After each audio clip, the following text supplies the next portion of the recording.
Asia Pacific group जो कि Sydney based एक रीजनल एफिलिएट है फाटफ का। फाटफ मतलब फाइनेंशियल एक्शन टास्क फोर्स। तो इनकी 15 मेंबर की एक जॉइंट डेलीगेशन गई है कहां पर, पाकिस्तान में, हमारे पड़ोसी मुल्क में। 29 अगस्त से 2 सितंबर तक उन्होंने वेरीफाई किया कि फाटफ में जो पाकिस्तान ग्रे लिस्ट में है, जो कि बहुत ज्यादा कह लीजिए डेस्परेट हो रखा है ग्रे लिस्ट से बाहर आने के लिए। क्यों आने के लिए? क्योंकि इनको इंटरनेशनल फंडिंग मिलनी शुरू हो जाएगी। इंटरनेशनल लेवल पर जो है फॉरेन इन्वेस्टर्स का कॉन्फिडेंस इसमें आएगा, इनकी क्रेडिट रेटिंग बढ़ेगी। क्रेडिट रेटिंग बढ़ने से क्या होता है, इनको लोन जो है सस्ते दरों पर मिलना शुरू हो जाएगा। इसके लिए पाकिस्तान जो है बहुत ज्यादा कोशिश कर रहा है कि वो ग्रे लिस्ट से बाहर आ जाए।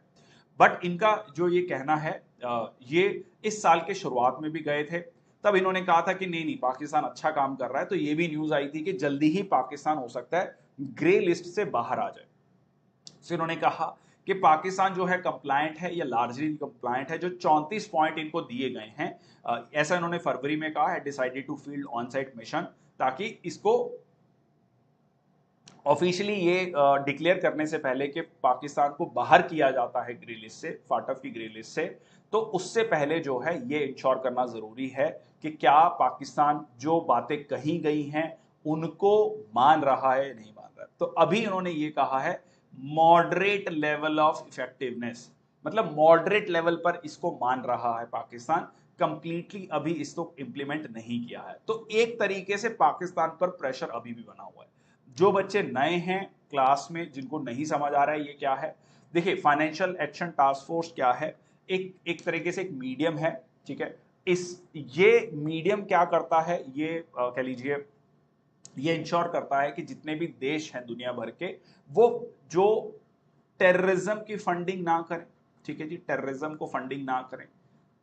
एक्चुअली हुआ क्या कि जब 9/11 अटैक हुआ यूएस में, दो फाइनेंशियल एक्शन टास्क फोर्स पहले से था, बट 9/11 के बाद जो है यूएस बहुत ज्यादा इस पे कड़ा हो गया कि सबसे इंपॉर्टेंट चीज टेररिज्म को फैलाने में एक बहुत बड़ा कड़ी है उसको जो फंडिंग आ रही है, इस फंडिंग को रोकना।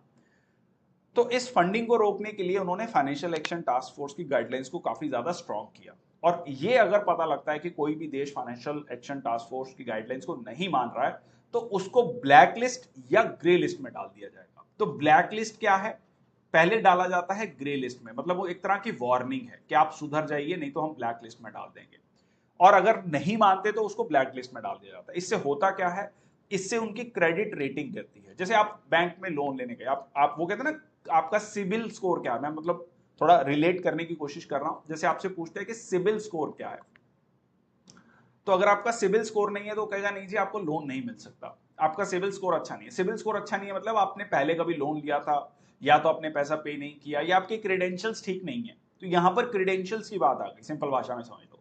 तो अगर क्रेडेंशियल देश के सही नहीं है तो उसको अंतरराष्ट्रीय बाजार से पैसा नहीं मिलेगा, और जो कि पाकिस्तान को बहुत ज्यादा इमीडिएटली चाहिए, क्योंकि उनकी इकोनॉमी की हालत बहुत चल रही है खस्ता, काफी सालों से चल रही है, अभी भी अब और ज्यादा खस्ती होता जा रही है। उसका कारण क्योंकि रिसेंटली पाकिस्तानी रूपी बहुत डेप्रिशिएट किया है, इंडियन रूपी भी किया है, बांग्लादेशी टका, मतलब लगभग सारी करेंसीज की हैं, बट पाकिस्तान का जो रूपी है वो बहुत ज्यादा डेप्रिशिएट किया है।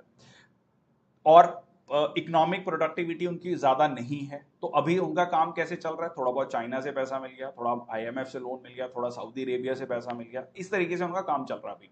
तो उनको जो है सॉरी, उनको इस पैसे की बहुत ज्यादा जरूरत है। तो यहां पर जो है ये जो ग्रुप है इन्होंने कहा है कि पाकिस्तान अभी मॉडरेट लेवल की इफेक्टिवनेस है। तो फाटफ बेसिकली ये इंश्योर करता है कि कोई भी देश जो है इंटरनेशनल लेवल पर टेररिज्म को फंडिंग ना करे। Yes, FATF headquarter Paris France में है, ठीक है जी। Iran and North Korea is in the black list, बिल्कुल ठीक कहा, ठीक है जी। ईरान और जो नॉर्थ कोरिया है वो आपका ब्लैक लिस्ट में है, क्योंकि यूएस का जो है, कह लीजिए यूएस के एनिमी नेशंस हैं या कहें यूएस के ओपोजिशन में हैं, तो ये हो गया।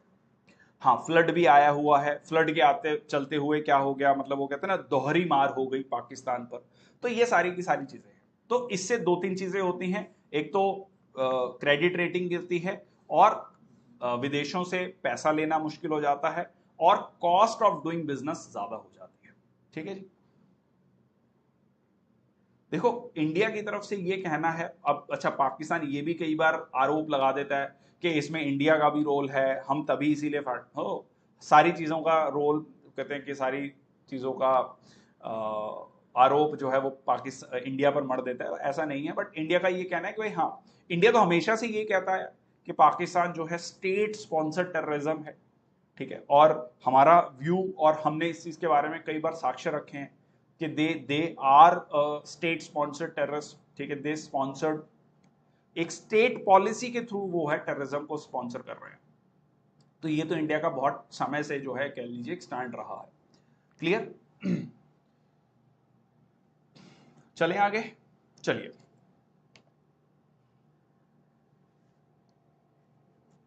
हो सकता है, ऐसा नहीं है कि हर्षित, देखो अल्टीमेटली अगर वो ग्रे लिस्ट या ब्लैक लिस्ट में गया तो वहां से वापस आ सकता है, पर उसके लिए आपको बहुत सारी शर्तें माननी पड़ेंगी।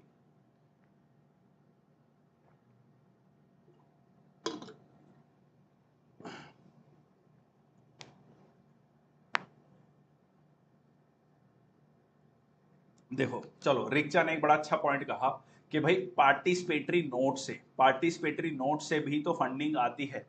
ऐसा नहीं है, देखो पार्टिसिपेटरी नोट्स में अब रिसेंटली अगर आप देखेंगे कई सारी कंट्रीज ने काफी ज्यादा स्ट्रांग बना दिया गाइडलाइंस को, कि आप जो भी पैसा आ रहा है वो बताइए कहां से आ रहा है, मेनली कौन कौन से फाइनेंशियल इंस्टीट्यूशंस हैं। तो अब आप भी उस चीज को देखो, कहीं ना कहीं आप उसको बैलेंस आउट करके चल रहे हो, बट एक स्टेट स्पॉन्सर्ड लेवल पर आप टेररिज्म को सपोर्ट कर रहे हो, that is wrong, that is wrong. तो वो अगर आपको पता लगता है कि ये देश जो है एक स्टेट, मतलब स्टेट पॉलिसी का मतलब ये हो गया कि सरकार द्वारा टेररिज्म को स्पॉन्सर किया जा रहा है, तो वहां पर जो है कहीं ना कहीं इंपॉर्टेंट रोल आ जाता है। और दूसरा, या फिर सरकार को पता है कि ये टेररिस्ट एक्टिविटीज या कह लीजिए टेररिज्म को सपोर्ट कर रहे हैं, उस पर सरकार कोई एक्शन नहीं ले रही। दो चीजें अलग अलग होगी रिक्शा। एक हो गया कि सरकार को पता है, सरकार जानबूझकर एक्शन नहीं ले रही और सरकार खुद से सपोर्ट कर रही है। तीसरी चीज जो आप पार्टिसिपेटरी नोट्स का पॉइंट कह रहे हैं, उसमें यह है कि सरकार जो है कोशिश कर रही है कि उसकी भी इंफॉर्मेशन हमें ज्यादा से ज्यादा मिले। बट ऐसा नहीं है कि हमें अगर पता लगा कि ये जो ब्लैक मनी है तो हम उस पर एक्शन नहीं लेंगे, हम बिल्कुल एक्शन